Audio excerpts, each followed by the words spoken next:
Hello guys, today I'll talk about something very short and quite simple. It's about why on-grid inverters cannot give power when there is a power cut.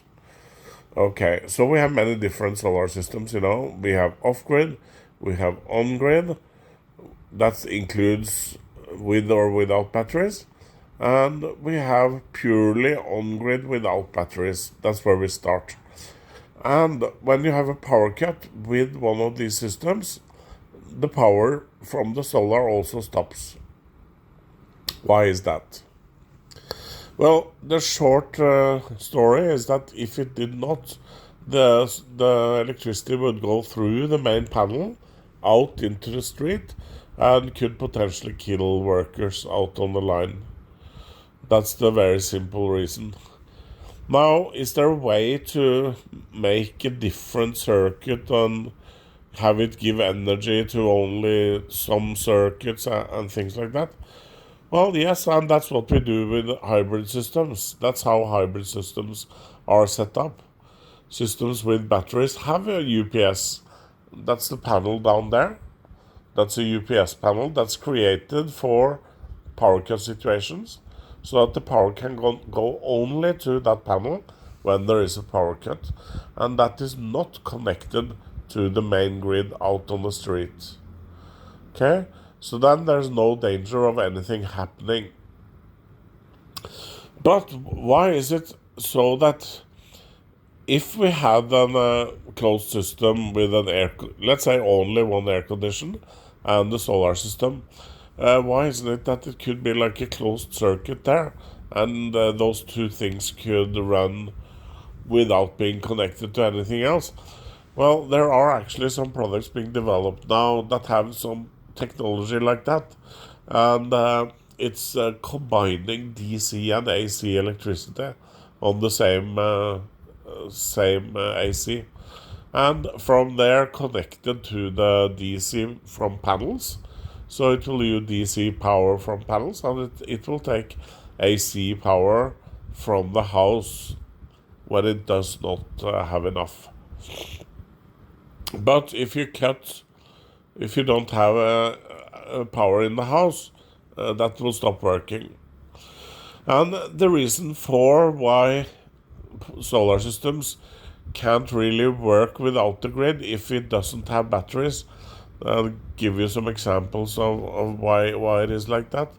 Let's say you didn't have batteries and you had a big system. Let's say you had 10 kilowatt system. So in the morning you start an air condition, the panels have enough power, it's starting fine, no problem, and then you have some shades coming. The air condition only uses 2000 watts, and the provided power from solar goes to 1900. What's going to happen is that the air condition will just stop immediately, because there's nothing else to cover for it. That's where the batteries come in, and that's what batteries do in situations like that it can cover when there's not enough in the solar. So that's what makes on-grid and battery systems. They supplement each other completely seamlessly. Of course, we have control with certain parameters when we want discharge, when we want these things to work. But except for that, everything is really nicely, completely seamless. Don't have to do anything at all.